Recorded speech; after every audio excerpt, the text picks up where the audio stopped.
والله يدعو إلى دار السلام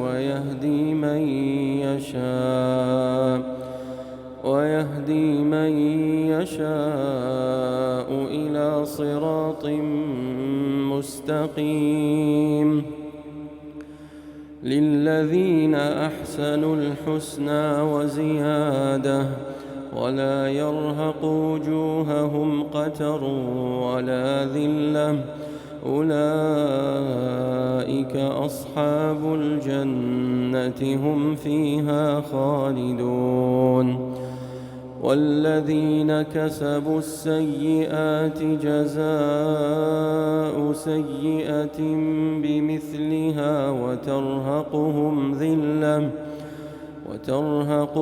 ذلة ما لهم من الله من عاصم كأنما أغشيت وجوههم قطعا من الليل مظلما أولئك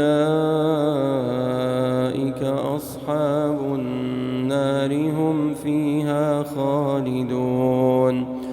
ويوم نحشرهم جميعا ثم نقول للذين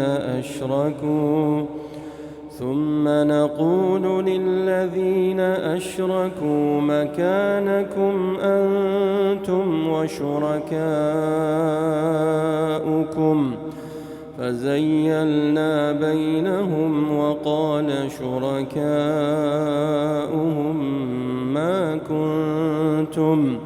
ما كنتم إيانا تعبدون فكفى بالله شهيدا بيننا وبينكم إن كنا عن عبادتكم لغافلين.